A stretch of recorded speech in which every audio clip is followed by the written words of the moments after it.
Hello बच्चों, क्या हाल है। आई होप आप सभी बहुत अच्छे होंगे। मेरा नाम है योगेश वर्मा। आप सभी का वाईसर एकेडमी के ऑनलाइन प्लेटफॉर्म पे बहुत बहुत स्वागत है।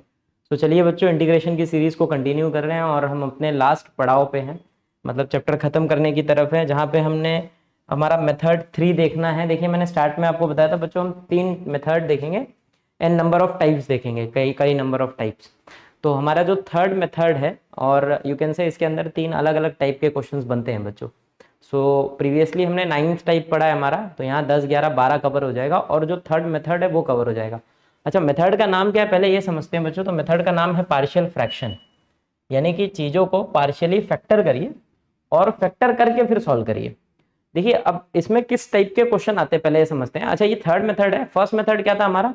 सब्सटीट्यूशन था, जहाँ पे हमने मेजर खेल खेला, इंटीग्रेशन का सब्सटीट्यूशन सीखा। सेकंड में हमने बाय पार्ट देखा, यानी कि u इंटू वी। और थर्ड जो है वो है हमारा पार्शियल फ्रैक्शन। अब एग्जैक्टली पार्शियल फ्रैक्शन काम कहाँ करता है ना बच्चों, तो पहले तो ये जो शब्द है फ्रैक्शन, इसी से हमको कुछ चीजें समझ में आती है। सर फ्रैक्शन का मतलब क्या? समथिंग अपॉन समथिंग, यानी कि सर एक फंक्शन न्यूमरेटर में होगा, एक फंक्शन डिनोमिनेटर में होगा। इस टाइप के क्वेश्चंस का अगर इंटीग्रेशन करना है ना मुझे, तो वहां पे पार्शियल फ्रैक्शन का रोल जो है वो बढ़ जाता है। अब ये कैसे बढ़ जाता है ना, थोड़ा उसको समझते हैं बच्चों कि क्यों इसका रोल जो है वो बढ़ जाता है।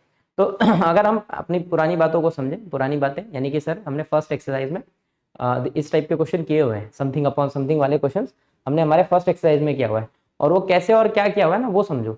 तो वहां पे अगर फ्रैक्शन के टर्म में देखो, फ्रैक्शन में ना 3 बातें हो सकती हैं।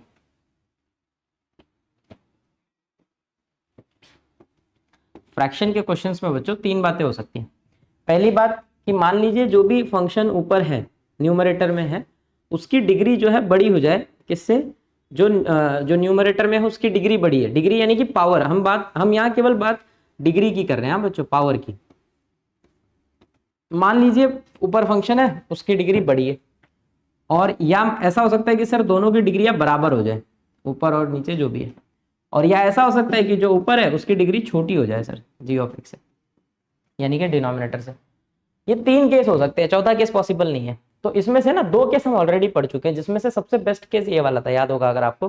फर्स्ट एक्सरसाइज में जब हमने सेकंड क्वेश्चन स्टार्ट किया था, नहीं थर्ड क्वेश्चन, सेकंड में तो हमने ट्रिगोनोमेट्री सीखा था, और फर्स्ट एक्सरसाइज के थर्ड क्वेश्चन में हमने देखा था कि अगर इस टाइप के क्वेश्चन आए जब फ्रैक्शन में हो और डिग्रियां बराबर हो, तो यहाँ अपन जुगाड़ लगाते थे बच्चों, याद होगा अगर आपको अच्छे से।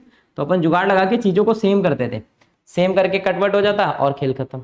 अच्छा, इसी के साथ साथ हमने ये भी सीख रखा हुआ है, अगर डिग्री पावर में बड़ी है, मतलब ऊपर न्यूमरेटर वाले की डिग्री बड़ी है और डिनोमिनेटर वाले की डिग्री छोटी है, तो ऐसे केस में बच्चों ये डिवाइड वाला रूल बहुत काम आता था। क्या सर? वो डिविडेंड, यहाँ डिवाइजर, और यहाँ पे क्या होता था हमारा क्वोशिएंट और ये रिमाइंडर।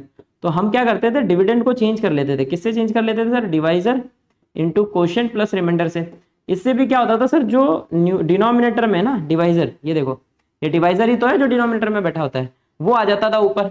वो आता था, हम स्प्लिट करते थे, एक साइड मरेगा और एक साइड कुछ तो होगा और आंसर आ जाएगा। तो सर ये 2 टाइप के सवाल तो हम कर चुके हैं ऑलरेडी, हमारा पढ़ के हो गया है कि अगर पावर बराबर है और पावर न्यूमरेटर का बड़ा है, तो यहाँ तो ये 2 ही काम करते हैं, तीसरे की जरूरत ही नहीं है, इतने में आप निपटा लेंगे सारे क्वेश्चन। लेकिन मसला तब फंसेगा सर जब डिग्री ऊपर वाले की छोटी हो जाए और नीचे वाले की डिग्री बड़ी हो जाए। यानी कि एग्जाम्पल के लिए किस टाइप के सवाल सर? तो इस टाइप के कि मान लीजिए बच्चों ऊपर लीनियर फंक्शन आ गया या कांस्टेंट आ गया ऊपर। पहला केस एग्जांपल बता रहा हूँ कैसे कैसे क्वेश्चन यहाँ आ सकते हैं। पहला केस सर, इंटीग्रेशन आ जाए, ऊपर कांस्टेंट हो, कांस्टेंट यानी कि कोई नंबर हो, और नीचे क्वाड्रेटिक आ जाए, इस टाइप का क्वेश्चन। और इस टाइप का क्वेश्चन हमने किया है 1/क्वाड्रेटिक 3.2b, वहां पे पढ़ रखा हुआ है। अच्छा, ये एक हो गया। या बच्चों ऐसा हो जाए कि ऊपर क्वाड्रेटिक हो गया और नीचे क्यूबिक हो गया, या एक और इन दोनों के बीच में, ऊपर लीनियर नीचे क्वाड्रेटिक हो जाए, ऊपर आ जाए लीनियर बच्चों, नीचे आ जाए क्वाड्रेटिक इक्वेशन, ये टाइप का भी क्वेश्चन। लेकिन इस टाइप का भी क्वेश्चन हमने पढ़ा है 3.2c।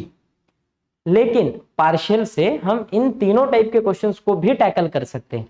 यानी कि सर अब अगर मेरे पास ये 2 केस है, constant upon quadratic, linear upon quadratic, तो इस टाइप के क्वेश्चंस आपने जो पढ़ा है वैसे तो कर सकते हैं, प्लस उनको पार्शियल फ्रैक्शन से पॉसिबल है करना इफ उनके डिनोमिनेटर का फैक्टर हो रहा है। तो देखो समझो बात को, किस टाइप के सवालों में पार्शियल फ्रैक्शन पॉसिबल है, इनमें किस टाइप के सवाल? तो सर इनमें अगर डिनोमिनेटर का फैक्टर हो रहा है, यानी कि प्रॉपर फैक्टर हो जा रहा है, स्प्लिटिंग मिडिल टर्म जो हमने 10th में क्वाड्रेटिक का पढ़ा था उसके तरीके से अगर फैक्टर हो जा रहा है तो हम उसको पार्शियल फ्रैक्शन से भी कर सकते हैं। और जो मेथड आपने सीखा है सब्स्टिट्यूशन वाला और हो कंप्लीटिंग स्क्वायर वाला उससे भी कर सकते हैं। तो मतलब सर इनको सॉल्व करने के दो तरीके, लेकिन जब कभी बच्चों क्वाड्रेटिक अपॉन क्यूबिक आ जाए, क्या आ जाए भाई, क्वाड्रेटिक अपॉन क्यूबिक इस टाइप का, या one linear upon quadratic cubic आ जाए, यानी कि ऊपर लीनियर है नीचे क्यूबिक आ जाए, या बच्चों ऐसा हो जाए कि ऊपर कांस्टेंट है और नीचे क्यूबिक हो जाए, तो भाई इसके केस में 99%, इस केस में 99% केवल पार्शियल फ्रैक्शन काम करेगा। मतलब यहाँ के लिए हमको पार्शियल फ्रैक्शन सीखना ही है सर, ऑप्शन नहीं है इस टाइप के क्वेश्चन के लिए। लेकिन इनके लिए we having two options, either जो हमने पढ़ा है उससे करें, या हम फैक्टर हो रहा है तो पार्शियल फ्रैक्शन से और इजीली कर ले। ठीक है, सो देखिए पहले तो ये क्लियर कर लें कि हमको क्यों पढ़ना है पार्शियल फ्रैक्शन, पढ़ना क्यों है, कैसे पढ़ना है वो तो सेकेंडरी है, कहाँ यूज होगा ना इसका, किस टाइप के सवालों में यूज होगा वो क्लियर होना चाहिए सर। इस टाइप के सवालों में, जहां भी इस टाइप का सवाल आएगा जहां ऊपर की डिग्री जो है वो छोटी हो जाए, ऊपर की डिग्री छोटी हो जाए डिनोमिनेटर से, वहां 80% खेल पार्शियल फ्रैक्शन का हो जाता है बच्चों, तो वहां के लिए हमको पार्शियल फ्रैक्शन आना एकदम जरूरी है। ठीक है, अब सर कैसे काम करेगा ये तो ठीक है, चलो कहाँ कहाँ इसका यूज है, लेकिन कैसे काम करेगा ना, तो बच्चों इसको सॉल्व, मतलब देखिए इसमें खेल होता है फैक्टर्स का, और हमको करना यहाँ भी सब्स्टिट्यूशन ही होता है, सब्स्टिट्यूट करके चेंज करके क्वेश्चन को सॉल्व करना होता है। बिकॉज अगर जो क्वेश्चन हमको दिया है सॉरी क्वाड्रेटिक अपॉन क्यूबिक हमको दे रखा है, क्वाड्रेटिक अपॉन क्यूबिक के लिए कोई इंटीग्रेशन में फॉर्मूला नहीं है डायरेक्ट, तो वहां आप सब्स्टिट्यूट करें, क्वेश्चन को चेंज करें, और जो फॉर्मूले अब तक हमने पढ़े हैं उन्हीं से सवाल टैकल होंगे, बिकॉज नया कोई फॉर्मूला बचे ही नहीं है, नए फॉर्मूले इंटीग्रेशन में है ही नहीं। तो अब सर कैसे और क्या, तो बच्चों देखो इसमें 3 टाइप के क्वेश्चन आ सकते हैं। आगे बढ़ते हैं थोड़ा सा, तो ये 3 टाइप के सवाल आपके जीवन में पूछे जा सकते हैं, जिसमें से पहला है कि मान लीजिए क्वाड्रेटिक, ऊपर क्वाड्रेटिक है नीचे 3 फैक्टर, 3 फैक्टर का मतलब होता है कि सर ये क्यूबिक है, 3 नॉन रिपीटेड फैक्टर है, मतलब इसमें कोई भी रिपीट नहीं हो रहा है, सब अलग अलग 3 फैक्टर है। तो अगर इस टाइप के क्वेश्चन का आपको इंटीग्रेशन करना है तो आपको इसको ये सब्स्टिट्यूट करना है, ये हो गया हमारा टाइप 10 बच्चों, 10वां टाइप है। ठीक है, अगर हमको इस टाइप के क्वेश्चन को क्वाड्रेटिक अपॉन या लीनियर अपॉन क्यूबिक, यानी कि linear upon 3 factor, quadratic upon 3 factor, constant upon 3 factor आ गया, तो आपको हर बार इसको ये पुट करना है, ए अपॉन पहला वाला प्लस बी अपॉन दूसरा वाला प्लस सी अपॉन तीसरा वाला, और एबीसी क्या है वो हमको ढूंढना होगा, वो हमको ढूंढ के लाना है कि भाई एबीसी की वैल्यू क्या है। और अगर मान लीजिए नेक्स्ट टाइप, अगर मान लीजिए वही क्वेश्चन में फैक्टर 3 है अभी भी, बस एक रिपीट हो रहा है 2 बार, इसको देखिए स्क्वायर का मतलब है कि ये सर 2 बार रिपीट हो रहा है, तो अगर चीजें 2 बार रिपीट हो रही है तो उनको आपको क्या सब्स्टिट्यूट करना है, ए अपॉन पहला वाला प्लस बी अपॉन पहले वाले का स्क्वायर। देखो ध्यान दो, ए अपॉन पहला वाला प्लस बी अपॉन पहले वाले का स्क्वायर और प्लस सी अपॉन लास्ट वाला। तो भाई अब याद कर लेंगे, अगर रिपीट हो रहा है तो क्या करेंगे बच्चों, ए अपॉन पहला वाला बिना स्क्वायर के, यहाँ पे विथ स्क्वायर, और यहाँ पे जो लास्ट बचा है वो, तो यानी सेकंड वाला एक्स माइनस सी, एक्स माइनस बी, बी आएगा भाई, यहाँ बी है, यहाँ पे मिस्टेक है, यहाँ पे बी आएगा बच्चों, ठीक है, सी नहीं आएगा। अच्छा नेक्स्ट, मान लीजिए कि भाई ऐसा नहीं आया सर, एक देखो क्यूबिक का ऐसा भी हो सकता है कि एक लीनियर फैक्टर मिले एक क्वाड्रेटिक फैक्टर मिले, ये लीनियर फैक्टर मिल गया और ये क्वाड्रेटिक फैक्टर मिल गया, तो ऐसे केस में क्या करेंगे सर, अगर हमको इसका इंटीग्रेशन करना है तो what we have to take, we just have to take a upon जो भी फर्स्ट है लीनियर प्लस, अब देखो यहाँ क्वाड्रेटिक है तो हम ऊपर लीनियर लाएंगे हर बार, क्योंकि नहीं देखो अगर एक फैक्टर है तो ऊपर कांस्टेंट आता है, एक सिंगल लीनियर है तो ऊपर कांस्टेंट, जिस दिन नीचे क्वाड्रेटिक है उस दिन ऊपर लीनियर आएगा, एक डिग्री कम आता है हमेशा ऊपर, ये भी ध्यान रखना कि मान लो कल को क्वेश्चन और जटिल हो गया और क्यूबिक 4 पावर वाला आ गया, तो ऐसे केस में आपको ध्यान रखना है कि नीचे अगर क्यूबिक है तो ऊपर क्वाड्रेटिक लेना कंसीडर करना है हर बार, और आपका क्वेश्चन मर जाएगा, टैकल हो जाएगा वैसे। तो अब यहाँ पे क्या करना है बच्चों हमें, अगर ये क्वाड्रेटिक है तो पहला वाला तो सिंपल है सर, लीनियर है, ऊपर ए ले लो, लेकिन दूसरा वाला जो है उसके ऊपर लीनियर आएगा, तो वहां पे ले लिया बी एक्स प्लस सी, बी और सी ढूंढना है हमको, एबीसी तो हमको ढूंढना है, वो कैसे है क्या वो हम लेटर ऑन सीखेंगे, लेकिन सब्स्टिट्यूट क्या करना है वो ध्यान रखना है हमको, वो हमको एकदम क्लियर होना चाहिए कि सर जो भी पावर नीचे उससे एक कम पावर ऊपर हमको पुट करना है, तो यहाँ क्वाड्रेटिक है तो ऊपर मैं लीनियर लूंगा बी एक्स प्लस सी। तो ये 3 टाइप के सवाल है बच्चों, इसी 3 टाइप के सवाल आपके सिलेबस में है, जेई वगैरह है कि जो थोड़ा ऊपर कर देता है क्वेश्चन को, पावर 4 पावर 5 भी खेल जाता है, तो वहां पे आपको क्लिक होना चाहिए कि सर सब्स्टिट्यूट करते समय जितनी डिग्री नीचे है उससे एक कम डिग्री ऊपर आपको कंसीडर करनी है, ठीक है, और बस आप इतना सब्स्टिट्यूशन करिए, इंटीग्रेशन एक लाइन में होगा, इसमें इंटीग्रेशन का खेल ही नहीं है, खेल तो सब्स्टिट्यूट करके एबीसी ढूंढने का है, जहां आपने सब्स्टिट्यूट करके एबीसी ढूंढा एक लाइन में आंसर जो है क्वेश्चन जो है खत्म हो जाएगा, ठीक है। तो भाई अच्छे से इसको याद कर लेंगे बच्चों, इस बॉक्स को आपकी बुक के हिसाब से बहुत इनफ है, टेक्स्ट बुक के लिए जितना आपकी सरकारी बुक में है सीईटी में है उसके लिए मोर देन इनफ है, ठीक है। चलिए अब मैं आगे बढ़ता हूँ क्वेश्चनों पे, देखिए अब तो देखो पढ़ने के बाद सबसे इंपॉर्टेंट होता है क्वेश्चन टैकल करें, जितने ज़्यादा क्वेश्चन सॉल्व करेंगे उतना आपका ब्रेन जो है चीज़ों को मतलब अडॉप्ट करते जाएगा, वो चीज़ें अपने आप याद होती जाती हैं, आपको याद करनी नहीं पड़ती हैं। ठीक है, चलिए कहानी आगे बढ़ाते हैं। सो कहानी आगे बढ़ाने में बच्चों सबसे पहला सवाल इंटीग्रेट करना है। आपको देख के पूरा पूरा फील आ रहा होगा कि सर ये पहला टाइप है, मतलब पार्शियल फ्रैक्शन का, ऐसे इसको फर्स्ट टाइप नाम देते हैं पार्शियल फ्रैक्शन का, टाइप 10 नहीं बोलते। ये हमारे पार्शियल फ्रैक्शन मेथड थी का फर्स्ट टाइप, ये बच्चों सेकेंड टाइप और ये थर्ड टाइप है। तीनों याद रखेंगे आप, तो मैं एक एक आपको रियलाइज कराते चलूंगा। तो आप देख रहे होंगे बच्चों, यहाँ ऊपर क्वाड्रेटिक है x² + 2 यानी कि सर क्वाड्रेटिक इक्वेशन है, और नीचे 3 फैक्टर है। अच्छे से देखिए 3 फैक्टर है, 1 2 और ये 3। तो सर अगर ये 3 फैक्टर है तो मुझे पता है कि सर ये तो पहला वाला फॉर्मेट है, टाइप 1 है मेथड 3 का, टाइप 1 एज इट इज है, ऊपर क्वाड्रेटिक नीचे 3 फैक्टर। तो बच्चों इसको सॉल्व कैसे करें, तो ये है इंटीग्रल dx। तो आपको करना क्या है ना, ये हमारा आई हो गया, ठीक है, आई इज इक्वल टू, तो आपको हमेशा बच्चों पुट करना है, या लेट आप मान ले कि ये जो भी कुछ दे रखा हुआ है इस पूरे को हम चेंज कर देंगे। क्या चेंज कर देंगे बच्चों, वो होगा a अपॉन फर्स्ट वाला factor plus b upon second वाला factor plus c upon third वाला फैक्टर। ये मैंने इसको चेंज कर दिया। लेकिन अब चेंज करने में भी ना, अब सर एबीसी ढूंढना एक टास्क है कि भाई एबीसी कैसे ढूंढे। देखो बच्चों, जब 2 फैक्टर होते हैं, ये नहीं होता ना, 2 फैक्टर होते हैं तो चीजें आसान होती है, आप क्रॉस मल्टीप्लाई करो, कंपेयर वंपेयर करके आंसर आ जाएगा। लेकिन जब तीसरा फैक्टर आ गया ना, तो अब यहाँ पे कुछ नई चीजें आपको सीखनी पड़ेंगी। पहला एलसीएम लेना, एलसीएम कैसे लेते हैं। दूसरा, ऐसे क्वेश्चनों को सॉल्व करने के लिए हमेशा क्रिटिकल पॉइंट का यूज करिए। तो क्रिटिकल पॉइंट क्या होता है और उसका यूज करते कैसे, तो अब बहुत कॉन्सेंट्रेट करके इस एक क्वेश्चन को समझेंगे। एक समझा ना, एक्सरसाइज उड़ जाएगा। कुछ थोड़े बहुत दिक्कतें होंगी तो होंगी, नहीं पूरी एक्सरसाइज उड़ जाएगी। तो इस एक क्वेश्चन को बहुत अच्छे से फोकस करके समझे। अब सर पहली बात, मुझे यहाँ एलसीएम लेना है। एलसीएम कैसे लिया जाता है, तो सर एलसीएम लेने का तरीका ये होता है कि इनमें जो कॉमन है उसको एक बार लिख दो, जो कॉमन नहीं है उसको भी एक एक बार लिख दो। तो ऊपर वाले के ध्यान से यार कोई कॉमन नहीं है तो सबको एक एक बार लिख दो। चलो, तो सर x-1 आएगा, x+2 आएगा एंड x+3 आएगा। अब सर a के पास आ जाओ बच्चों, a के पास खड़े हो जाओ और a से पूछो भाई तेरे को क्या चाहिए। तो वो ये आपको आंसर देगा कि जो मेरे पास है। देखिए अब आदमी क्या चाहता है भाई, जिसके पास बाइक है तो बाइक नहीं रह के भाई कार आ जाए, और अच्छी एसयूवी आ जाए, और महंगी जेट वेट आ जाए। तो ये भी वही बोलेगा सर जो मेरे पास है उसको छोड़ के बचा वो मुझे सब दे दो। तो भैया x-1 उसके पास है तो उसको छोड़ दो, बचे दोनों a को दे दो। तो कौन कौन बच गया बच्चों, x+2 x+3 वो a के पास आ जाएंगे, प्लस सेम b की सिचुएशन है सर, बचा हुआ सब कुछ चाहिए। और आज की डेट में कौन ऐसा है जिसको नहीं चाहिए भाई, सबको ये कि सर जितना मिल जाए बटोर लो। और यहाँ पे आ जाएगा, ये हो गया बच्चों हमारा एलसीएम, ये हमने एलसीएम ले लिया। और इस तरफ कौन है, इस तरफ बैठा है x² + 2 अपॉन में x-1 x+2 एंड x+3। तो बच्चों हमको दिख रहा है कि सर जिस दिन ये यहाँ आएगा ना तो ये दोनों मर जाएंगे। अब क्योंकि ये दोनों डिवाइड में यहाँ आएगा तो मल्टीप्लाई, तो दोनों मर ही गए। तो मैंने सीधे मार दिया, और सीधे मारते ही मेरे पास क्या बच रहा है ना, मेरे पास बचा है x² + 2 = x+2 x+3a plus x-1 x+3b plus x-1 x+2c। ये हो गया हमारा। अब बच्चों बारी आती है क्रिटिकल पॉइंट निकालने की। सर ये क्रिटिकल पॉइंट होता क्या है।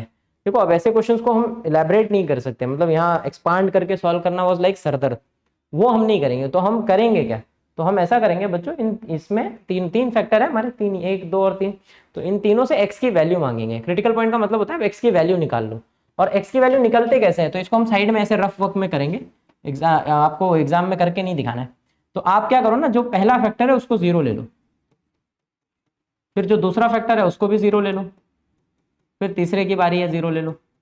तो इससे ना आपको x की एक एक वैल्यू मिलेगी। इससे x की वैल्यू निकालो तो -1 वहाँ जाएगा तो +1 हो जाएगा, सेम यहाँ -2 हो जाएगा, और यहाँ पे -3 हो जाएगा। तो आप बोलेंगे सर ये तो देख के भी बता सकते थे, इनका अपोजिट साइन लेना है और क्या। लेकिन बच्चों ऐसा नहीं है, हर बार ऐसे क्रिटिकल पॉइंट निकालो, क्योंकि जब कभी मान लो ऐसे एक्सप्रेशन ना हो 2x - 9 हो, तो ऐसे में घाई घाई में क्या करता है बच्चा, -9 दिखा तो बस x की जगह +9 रख देता है और वो फंसा रह जाता है, क्वेश्चन सॉल्व नहीं होता। जब आप इसको 0 लोगे तो यहाँ पे 2x = 9 होगा, तो x हो जाएगा 9/2। ऐसे केस के लिए भाई संभल के रहना, इसीलिए हमेशा ऐसे साइड में क्रिटिकल पॉइंट निकाल लो ताकि कहीं मिस्टेक हो ही ना, मतलब गलती से भी गलती ना हो ऐसे, ठीक है। तो हमने क्रिटिकल पॉइंट निकाल लिया बच्चों। अब जो भी हमारे क्रिटिकल पॉइंट आए हैं ना, इसको आपको लाके इस इक्वेशन में पुट करना है, तीनों को पुट करना है बारी बारी से। आप जैसे तीनों को पुट करेंगे ना आपके हाथ में एक एक वैल्यू आना स्टार्ट हो जाएगी। तो मैं पहले से स्टार्ट करता हूँ बच्चों, x की जगह पे 1 लेता हूँ, ध्यान देना बहुत अच्छे से। पहला केस मैं पुट कर रहा हूँ बच्चों x की जगह पे 1। तो देखो जैसे ही x की जगह यहाँ 1 रखूंगा ये हो जाएगा 1 का स्क्वायर प्लस 2 बाजू में बैठा है इज इक्वल टू। अब देखिए आप यहाँ पे 1 रखिए तो ये हो जाएगा 1 + 2। जैसे ही अपन यहाँ पे 1 रखेंगे बच्चों ये 1 + 3a प्लस यहाँ पे 1 - 1 1 + 3b प्लस यहाँ पे 1 - 1 1 + 2c। अब इससे हुआ क्या ना, क्रिटिकल पॉइंट लेने से सर क्या हुआ ना, एक खास बात जनरेट हुई। क्या खास बात जनरेट हुई सर? ये 1 - 1 0 होगा, यहाँ भी 1 - 1 0 होगा, और 0 × एनीथिंग ये पूरा सर 0 बन जाएगा कल को। सेम केस यहाँ पे है, ये पूरा का पूरा टर्म 0 हो जाएगा, बीच में प्लस है, यहाँ पे प्लस। अच्छा बाकी यहाँ सॉल्व होगा, ये 1² ये 3 हो जाएगा बच्चों, यहाँ पे 2 + 1 3 × 4a। तो ये दोनों टर्म 0 होने की वजह से b और c तो मर गया, केवल a बचा और a की वैल्यू मिल गई। कैसे मिल गई सर? ये 12 है, a = 3/12, कल को 1/4 हो जाएगा। ये हो गया आपका a। तो भाई a तो आ गया मेरे पास बच्चों, ये हमारा a निकल के आ गया, a मिल गया। अब क्या सर? b और c लाते हैं ना सेम प्रोसीजर फॉलो करके। सो नेक्स्ट स्टेप पे व्हाट आई विल पुट बच्चों, x = -2। अब देखो मैं एक एक स्टेप उड़ाऊंगा, मैं यहाँ हर बार ऐसे नहीं लिखते बैठेंगे।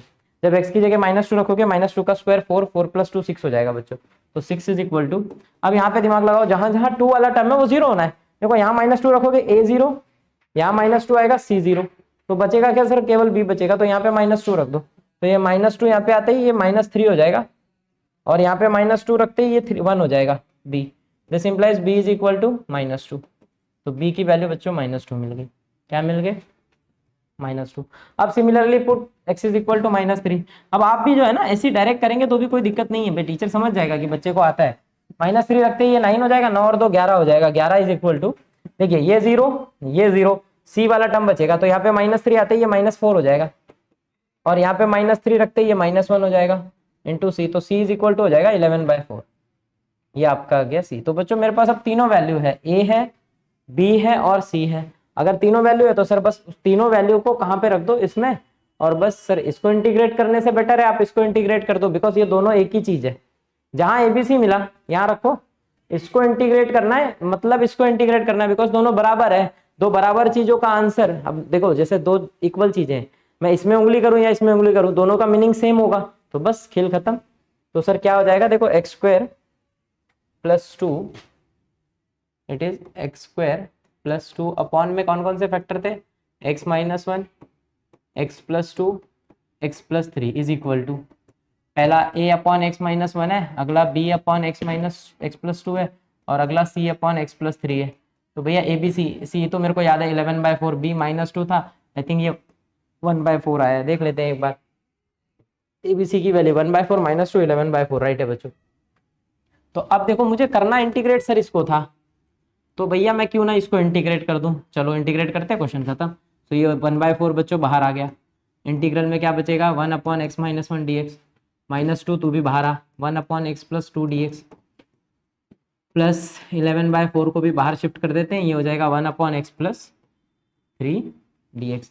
सो भाई इसका इंटीग्रेशन क्या हो जाएगा? ये 1/4, ये हो गया बच्चों log of mod of x - 1, यहाँ पे -2 log of mod of x + 2 plus 11/4 log of mod of x + 3 and finally c। ये आपका फाइनल आंसर है बच्चों, क्वेश्चन खत्म हो गया। तो आप फील कर रहे होंगे सर इंटीग्रेशन तो केवल एक लाइन का था, ये लास्ट वाली लाइन, बाकी सारा खेल सब्स्टिट्यूशन का था, उस टाइप का था जिस टाइप का ये सवाल है। तो देखो यहाँ पे खेल ये है कि आप याद रख पाते हैं कि नहीं रख पाते एग्जाम पॉइंट ऑफ व्यू। अगर आपको याद है तो आप एग्जाम में निपटा लेंगे सवाल को, अदरवाइज नहीं पॉसिबल है। तो टाइप याद रखना बहुत जरूरी है।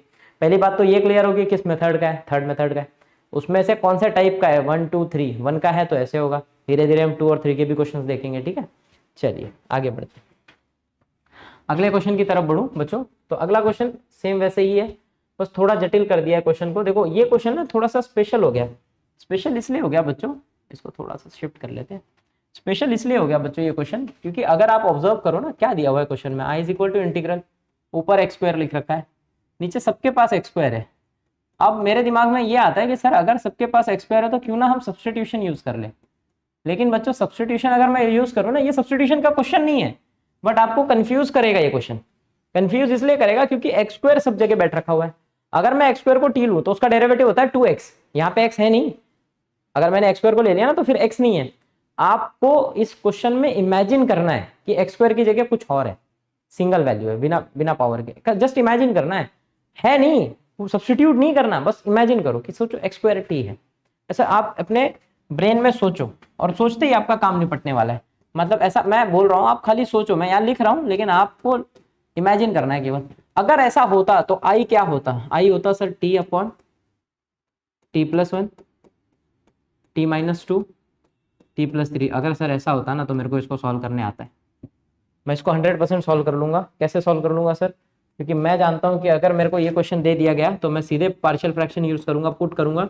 ये फर्स्ट टाइप का सवाल है मेरे लिए, t plus one, T minus two, T plus three, ऊपर क्वाड्रेटिक हो, लीनियर हो, मैं डरता नहीं, is equal to a upon constant भी होगा ऊपर तब भी हम नहीं डरेंगे, सीधे यूज कर लेंगे।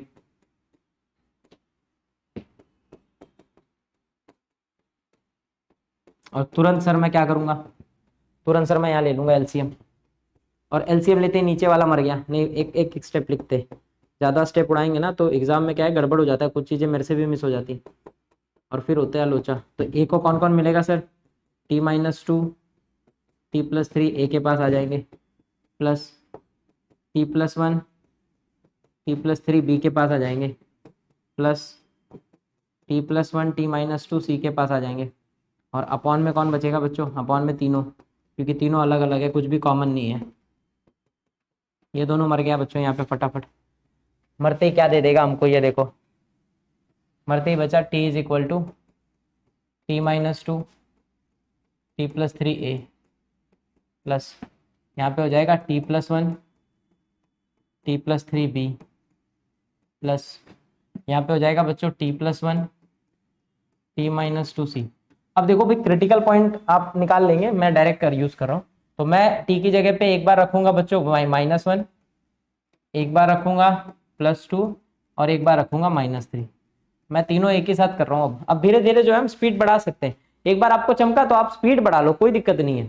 जैसे टी को माइनस वन लूंगा ना बच्चों, यहाँ पे हो गया minus one is equal to, ये वाला टर्म माइनस वन रखते ही माइनस थ्री हो जाएगा, और ये वाला टर्म टू हो जाएगा, ए बाकी सारे जीरो होने, तो ए इज इक्वल टू हो गया 1/6। ये मेरा पहला काम हो गया। जैसे ही मैं टू रखूंगा, जैसे ही हमने टू रखा तो बच्चों ये हो जाएगा टू इज इक्वल टू, ये जीरो होना है, इसको जीरो होना है, तो यहाँ पे टू प्लस वन थ्री हो जाएगा, और यहाँ पे फाइव हो जाएगा बी। तो बी कल को हो जाएगा बच्चों 2/15। देखो अब एक एक लाइन में आएगा आपको, और फिर जिस दिन आप माइनस थ्री रखेंगे बच्चों तो वहाँ तो माइनस थ्री है टी की जगह, इज इक्वल टू ये जीरो, ये जीरो, तो ये हो जाएगा माइनस थ्री और प्लस वन तो माइनस टू, और इंटू में माइनस फाइव बैठ रखा है सी, तो सी हो गया 3/10, ये आपको सी। तो बच्चों यहाँ पे मुझे एबीसी तीनों मिल गया, और अगर सर एबीसी तीनों मिल गया तो मैं तुरंत लाके यहाँ पे सब्सटीट्यूट करूंगा। So therefore t upon t plus one, T minus two, T plus three equal हो जाएगा बच्चों ए क्या आया भाई 1/6 upon t plus one, b आया 2/15 upon t minus two, c आया बच्चों 3/10 अपॉन टी प्लस थ्री।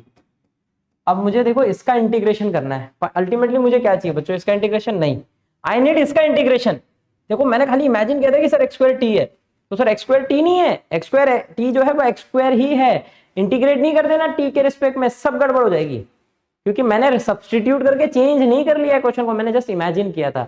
अब मेरा इमेजिनेशन फिर से पीछे जा रहा है, और मेरा क्वेश्चन मुझे एकदम एग्जैक्टली इसको इंटीग्रेट करने का मतलब है कि सर कल को इसको इंटीग्रेट करना, लेकिन लेकिन सर सिंस मैंने dx टी है, dx को तो चेंज किया नहीं है, तो सर मैं यहाँ इंटीग्रेट तो नहीं कर सकता।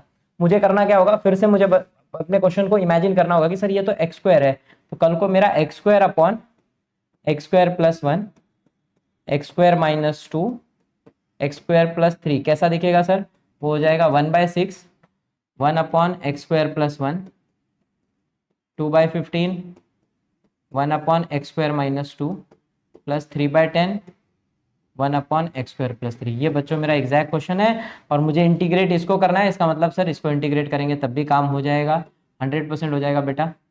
अब बस यहाँ पे आपको फॉर्मूला लगाना है, लेकिन यहाँ कौन सा फॉर्मूला लगेगा, तो थोड़ा सा ना हम इसको जो है स्क्वीज कर लेते हैं, तो जगह बन जाएगी, क्वेश्चन हो जाएगा यहीं पे, अदरवाइज नए स्लाइड पे जाना पड़ेगा बच्चों हमको। ये देखिए थोड़ी जगह बना ली है मैंने यहाँ पे, इसी क्वेश्चन को मैं यही निपटा देता हूँ। अब देखो सर बच्चों, इसको अगर मुझे सॉल्व करना है तो कैसे सॉल्व करूँ सर? तो इसको सॉल्व करने के लिए 1/6 है इंटीग्रल, ये है बच्चों 1/x², 1 को आई कैन राइट बिंदास 1 का स्क्वायर, दिमाग लगाना, प्लस यहाँ पे 2/15 है यार, it can be written as x² minus 2 can be written as √2 का स्क्वायर dx, और लास्ट में it is integral of 1/x² plus √3 का स्क्वायर dx, और बाजू में कौन बैठा है 3/10, सॉरी 3/10। अब बच्चों इसको इंटीग्रेट करना है, चलना ही पड़ेगा, न्यू स्लाइड में जगह कम है। तो बच्चों ये ना, ये यहाँ पे फॉर्मूला बन गया x² प्लस a², अगर आपको याद हो, वो x² minus a², again x² plus a²। तो अब यहाँ पे हमको फॉर्मूले यूज करने हैं, वो फॉर्मूले क्या है बच्चों? x² प्लस a² क्या हो जाएगा? ये हो जाएगा 1/6, वो होता है 1/a, a तो 1 है तो tan inverse of x, plus अगली कहानी क्या है भाई, x² माइनस है, वो भी x² माइनस √2, तो 2/15 क्या हो जाएगा बच्चों? 2/15, 1/x² माइनस a² का फॉर्मूला क्या होता है? 1/2a, a √2 है, 1/2a log of mod of x minus a अपॉन x प्लस a, यही होता है बच्चों, प्लस बाजू में 3/10 है, वहाँ पे हो जाएगा 1/2a, 1/a, एक सेकेंड ना बच्चों, 1/a² होता है, a² यानी कि सर √3 का स्क्वायर, और tan इनवर्स ऑफ x/a यानी कि x/√3 प्लस c, ये आपका अल्टीमेट आंसर हो गया।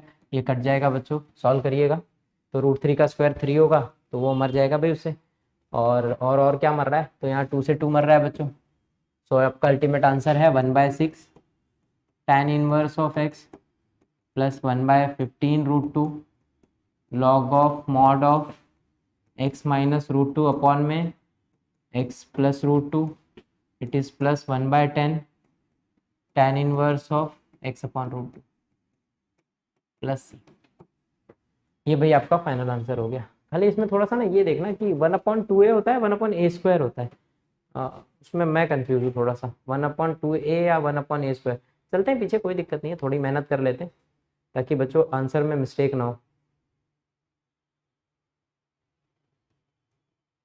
और थोड़ा पीछे चलेंगे तो हमको शायद मिल जाएगा जो हमको चाहिए।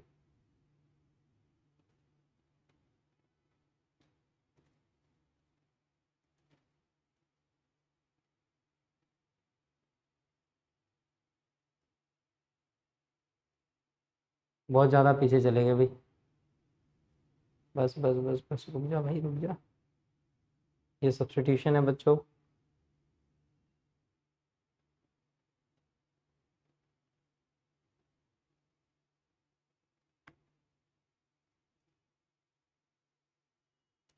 ये रहा बच्चों कहानी।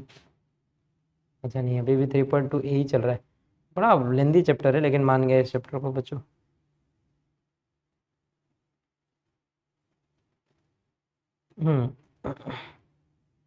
सो बच्चों ये रहा, हाँ 1/a, A A A A A A A, it is 1/a है बच्चों, वहाँ थोड़ी गड़बड़ हो गई, देख रहे हैं, it is 1/a not a², तो मैंने ले लिया a², इसमें हो गई थोड़ी गड़बड़।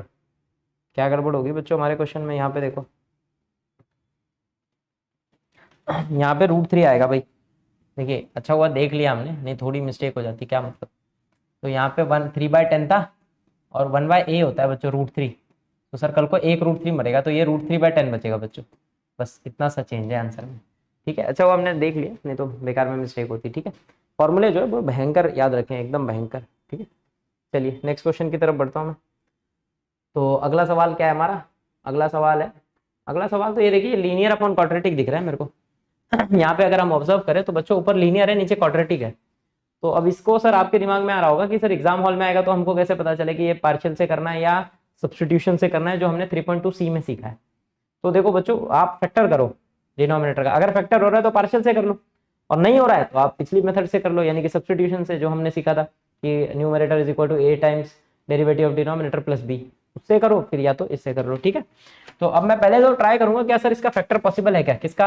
ये देखो बच्चों, 6x² प्लस 13x माइनस 63 है, तो भाई अब देखो ये दोनों का मल्टीप्लाई होता है फैक्टर करने से पहले, तो ये 63 हो गया और ये 6 हो गया, तो 6 का मैं अलग से फैक्टर कर लेता हूँ, 3 2 ज़ा 2 1 ज़ा, ठीक है, और फिर इसका कर लेते हैं 2 3 से, तो 3 21, 3 7 7 1, ये हो गया बच्चों फैक्टर। अब ऐसा सोचना है कि सर क्या चाहिए, मिडिल टर्म 13 है, तो 3×9, 9×27 और 7×2 14, 27 और 14 शायद दे देंगे भाई, हो जाएगा काम। और क्या चाहिए, इसको पॉजिटिव इसको नेगेटिव, हो गया बच्चों, यही फैक्टर है। तो भाई इसका फैक्टर पॉसिबल है। देखो मिडल टर्म जो है ना वो स्प्लिट हो रहा है, और माइनस में 14x और -63। अब इसमें से क्या कॉमन है बच्चों, तो 3x कॉमन आ सकता है, तो 3×2 x + 3×9=27 -7 आ जाएगा यहाँ से, x 2x -+9। सही है बच्चों, तो दो फैक्टर मिल गया मुझे, 2x + 9, 2x + 9 और एक ब्रैकेट मिलेगा 3x - 7। ये दो फैक्टर मिल रहे हैं बच्चों, इसका फैक्टर पॉसिबल है। देखो यहाँ पे i जो है ना हमारा, i जो है वो हो जा रहा है इंटीग्रल ऑफ 12x + 3 अपॉन में बच्चों दो फैक्टर आ रहे हैं। दो फैक्टर कौन कौन से आ रहे हैं, एक आ रहा है 2x + 9 और अगला आ रहा है 3x - 7 dx। ये हमारा एग्जैक्ट क्वेश्चन हो गया बच्चों, ये जो है ये हमारा सवाल हो जा रहा है।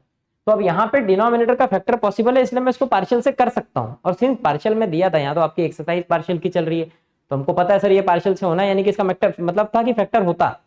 तो आप जो है एग्जाम हॉल में ये देखें पहले कि फैक्टर हो रहा है कि नहीं हो रहा है। अगर फैक्टर हो रहा है तो भाई हम इससे कर देंगे, नहीं हो रहा है तो फिर हम सोचेंगे कि मतलब पुराना वाला मेथड यूज कर ले। ठीक है, सो चलिए भाई इसको रफ कर देते हैं, क्लियर कर लेते हैं बोर्ड, और फिर इस क्वेश्चन को अब सॉल्व करना स्टार्ट करते हैं पार्शियल से। मैंने आपको बताया था बच्चों, दो फैक्टर हो तीन, पहला ही टाइप यूज होगा। देखो तीन फैक्टर होता तब भी, दो फैक्टर है तब भी, टाइप नंबर 1 ही यूज करना है आपको। ठीक है, चलिए तो भाई मैं अब मान लेता हूँ लेट कि सर जो 12x + 3 है ना अपॉन में 2x + 9 3x - 7, ये इक्वल है, किसके इक्वल होगा, a upon 2x + 9 plus b/3x - 7। अब बच्चों नेक्स्ट स्टेप देखो, अब यहाँ एलसीएम लेने की जरूरत नहीं है, दो ही फैक्टर है सर, सीधे सीधे क्रॉस मल्टीप्लाई कर लेते हैं। तो बच्चों 12x + 3 अपॉन में ये जो 2x + 9 एंड 3x - 7 बैठा है, इसको बैठे रहने दो। यहाँ पे बच्चों क्रॉस मल्टीप्लाई कर लेते हैं, तो ये हो जाएगा 3x - 7 times a plus 2x + 9 times b upon 2x + 9 into 3x - 7, और ये दोनों मर गए। जैसे ही मर गए बच्चों वही क्रिटिकल पॉइंट वाला केस आ गया। इसको बिना क्रिटिकल के भी किया जा सकता है, लेकिन बच्चों क्रिटिकल पॉइंट से निकाल लेना क्वेश्चन को और आसान कर देता है। तो भाई हम काहे मेहनत करें जबरदस्ती का। अब यहाँ जो है ना हम क्रिटिकल पॉइंट निकालेंगे, क्यों निकालेंगे सर, क्योंकि यहाँ एक्स अकेला नहीं है, एक्स के साथ कोई बैठा है। देखो ये 3x - 7 है, इसको अलग से ले लेते हैं, इट इज 3x - 7 = 0, और बच्चों 2x + 9 को 0, दोनों को ले लिया। तो यहाँ से x की वैल्यू क्या हो जाएगी, यहाँ से x की वैल्यू हो जाएगी 7/3, और यहाँ से x की वैल्यू -9/2। अब हमको ये दो वैल्यू पुट करनी है बच्चों एक ही जगह पे। देखिए यहाँ पे अगर आपने ऐसे क्रिटिकल पॉइंट नहीं निकाला था तो शायद मिस्टेक कर जाते। तो अब x की वैल्यू एग्जैक्ट 7/3 और -9/2 आ गई, तो आप यहाँ पे लाके रख दो। तो पहले मैं पुट करूंगा बच्चों x = 7/3, और एक एक वैल्यू रखेंगे क्योंकि यहाँ लोचा होने के चांसेस ज़्यादा है। क्यों ज़्यादा है सर, क्योंकि वैल्यू जो है बड़ी गड़बड़ सी आई है, अजीबो गरीब है। तो चलो रखते हैं, तो ये हो जाएगा 12 × 7/3 + 3 = यहाँ पे आप जब रखोगे 7/3 तो ये वाला टर्म 0 होना है बच्चों 100%।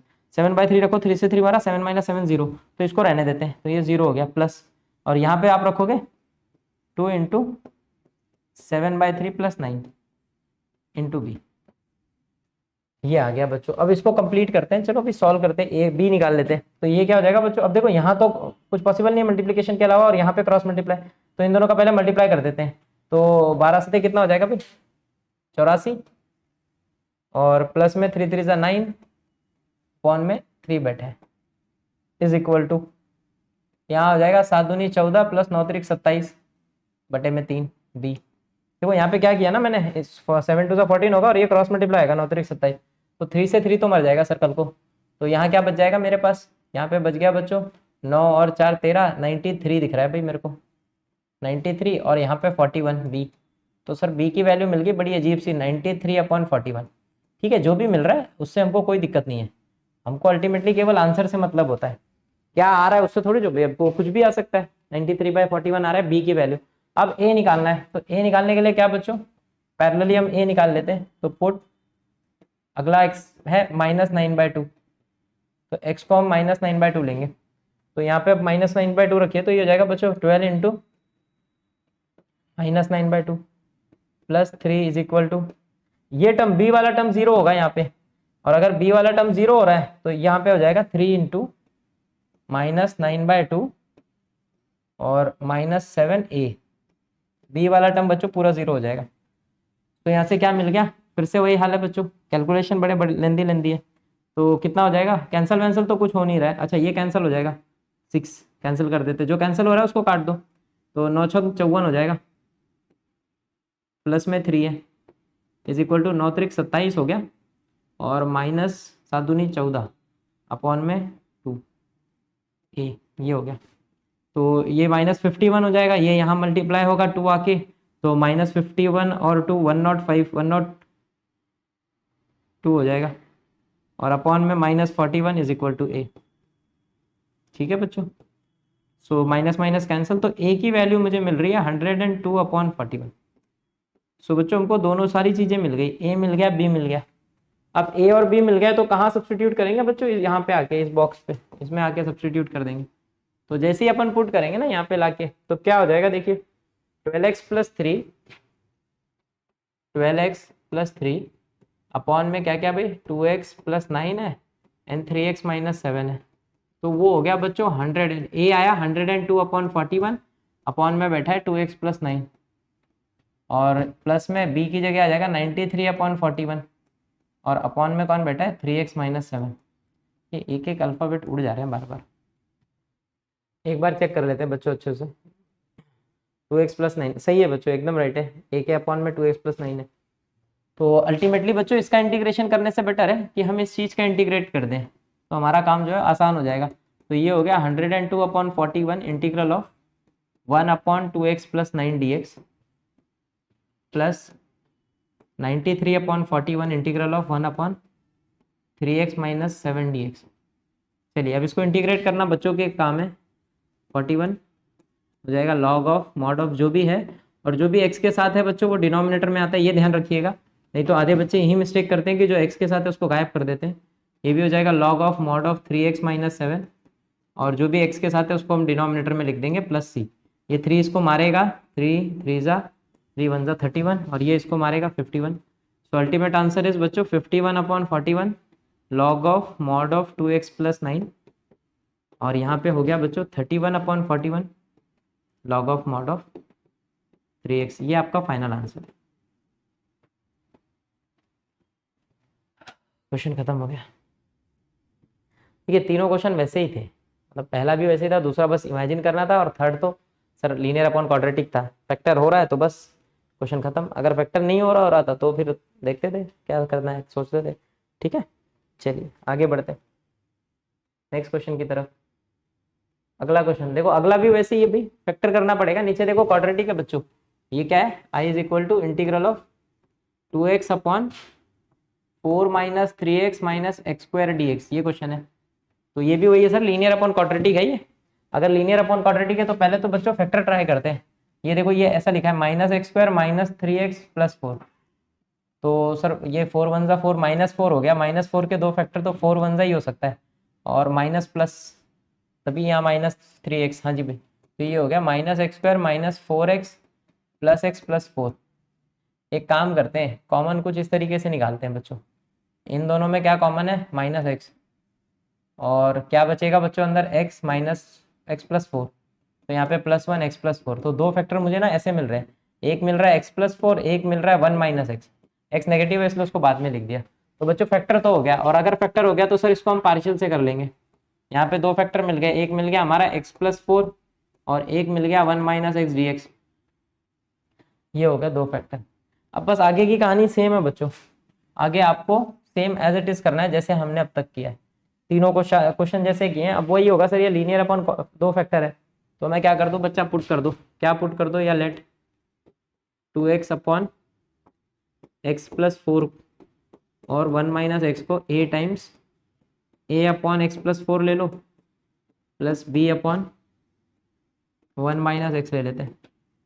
तो बच्चों अब क्या क्रॉस मल्टीप्लाई कर दो, देखो क्रॉस मल्टीप्लाई करते ही ये हो जाएगा 1 माइनस एक्स इसके साथ आ जाएगा ए के और एक्स प्लस 4 बी के। तो बच्चों इसको मैं डायरेक्ट लिख रहा हूँ और एलसीएम लेके मर गया, वो समझ लेना कि मर गया। तो मेरे को दो बातें पुट करनी है, एक्स या तो 1 होगा बच्चों और या तो -4 होगा।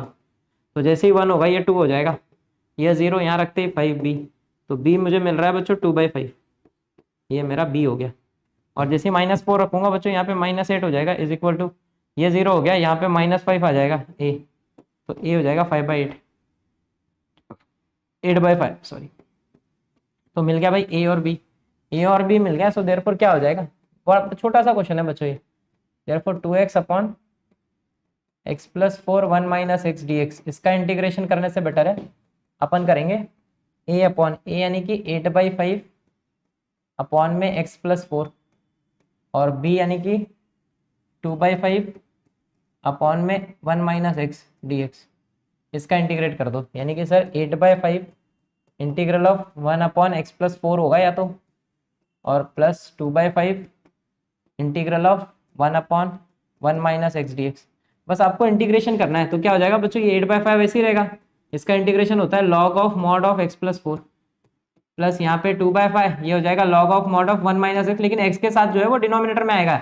यहाँ पे याद रखना जो एक्स के साथ है, आप बोलेंगे सर एक्स के साथ तो कोई नहीं है, 1 है, 1 नहीं है, -1 है, -1 है तो -1 नीचे आएगा। देखो +1 में जरूरत नहीं होती लिखने की, लेकिन -1 आपको लिखना पड़ेगा बिकॉज कल को ये साइन बदल देगा। और इसका आंसर हो जाएगा 8/5 log of mod of x plus 4 minus 2/5 log of 1 minus x. Question खत्म हो गया, ये आपका फाइनल आउटपुट है बच्चों, खत्म हो गया। ठीक है, चलिए नेक्स्ट, अगला क्वेश्चन क्या है भाई।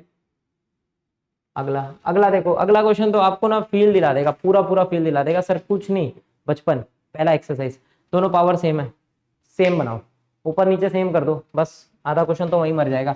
तो बच्चों ऊपर नीचे सेम करना भी बहुत आसान है यहाँ तो, क्योंकि पहले दो term as it is same है, x² + x, और नीचे भी है x² + x, बस -6 है तो आपको -6 चाहिए। अच्छा, -1 को -6 लिखने के लिए -6 + 5 लिखना पड़ेगा आपको, दैट्स इट। आपका क्वेश्चन ऐसे ही नहीं पड़ गया सर दहेज, ये पूरा एक तरफ कर लो और 5 दहेज को स्प्लिट करो, दोनों को दे दो। तो ये हो जाएगा बच्चों x² + x - 6 अपॉन में x² + x - 6 plus dx plus integral of 5 upon x² + x - 6 dx। ये हो गया भाई क्वेश्चन। अब इसको आई बोल देते हैं बच्चों, ये आई है, ये दोनों मर जाएगा। तो आई इज इक्वल टू क्या हो गया, इंटीग्रल ऑफ यहाँ पे 1 आया और यहाँ पे 5 को बाहर ले लेते हैं, तो ये 1 अपॉन x² + x - 6 हो जाएगा बच्चों। अब सर, तो सर इसको एक काम करते हैं, I1 बोलते हैं और इसको 5 टाइम्स I2 बोल देते हैं। I1 I2 सॉल्व कर लो, क्वेश्चन खत्म हो गया। अब I1 को सॉल्व करने का मतलब क्या है सर, इंटीग्रल ऑफ 1 dx है, ये तो बच्चा भी कर लेगा सर, x + c1 एक लाइन का है। लेकिन सर जो I2 है, अब इसको सॉल्व करना है, ये 1 अपॉन क्वाड्रेटिक है। I2 क्या है, integral of 1 upon x² + x - 6 dx। सो अब बच्चों मुझे इसको इंटीग्रेट करना है, तो ये 1 अपॉन क्वाड्रेटिक है। 1 अपॉन क्वाड्रेटिक को सॉल्व करने के मैंने आपको बताया दो तरीके, वो पिछला वाला, एक तो या तो फैक्टर ट्राई करो, तो मुझे तो फील आ रहा है इसका फैक्टर सीधे सीधे दिख रहा है सर, सीधे सीधे इसका फैक्टर क्या हो जाएगा, 3 और 2।